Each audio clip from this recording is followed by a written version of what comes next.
1477টি ফাজিল এবং কামেল মাদ্রাসা নিয়ে সেই সাথে ইবতিদায়ী দাখিল হয়েছে। এই যে 1477টি মাদ্রাসা, এই মাসে তো কিন্তু এখানে মাদ্রাসার ওই শিক্ষক তো আছেন নিশ্চয়ই, ফাজিল কামেল আছেন নাকি?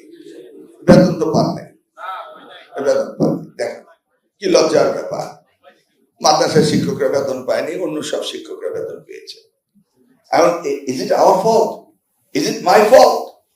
বেতন তো ধারাবাহিকতা নাকি, আপনার তো পেতেই হবে। এটা তো নতুন কিছু না যে নতুন গভর্নমেন্ট আসছে টাকা জোগাড় করবে তারপর বেতন, এটা ধারাবাহিকতা। কিন্তু আপনার বেতনটা পাননি। এই যে সচিব মহোদয় রয়েছে, হি ট্রাইড হিজ বেস্ট, কিন্তু উই কুডন্ট অ্যারেঞ্জ। কেন?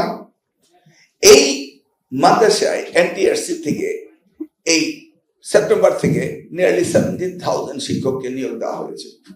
ওয়েল, ইট ওয়াজ নেসেসারি। শিক্ষক ছিল না তাই জন্য নিয়োগ দেওয়া হয়েছে, দিতে হবে। দ্য লাস্ট ইন্টারিম গভর্নমেন্ট এসে যে কাজগুলো করছিল, it is one of the appreciable, যে তারা নিয়োগগুলি এক্সপেডাইট করেছে। কারণ প্রিভিয়াস গভর্নমেন্ট আওয়ামী লীগ মাদ্রাসায় শিক্ষকদেরকে অ্যাপয়েন্টমেন্টই দেয়নি, আটকে রেখেছিল। ভালো কথা, কিন্তু তারা তো বোঝা উচিত ছিল যে আমাদের বাজেটের টাকাটা অ্যালোকেশন করা দরকার।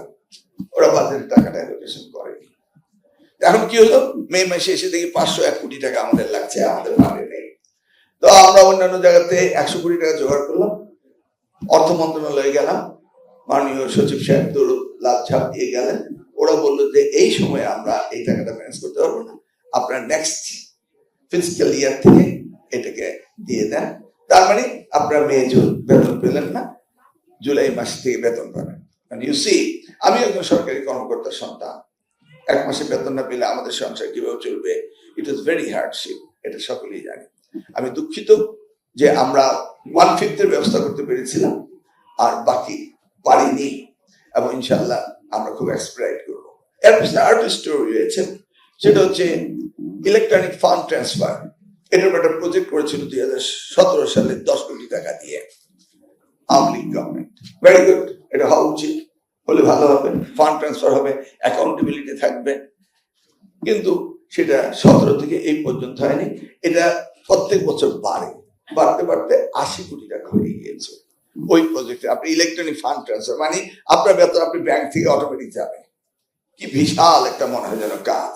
17তে শুরু হয়েছে, এটা শেষ হয় না। যে কোনো কন্ট্রাক্টরে দিলে 3 মাসের ব্যাপার উঠছে নাকি, যারা এগুলো নিয়ে অ্যাপস বানায়। এবার বলে আপনি কি করলেন?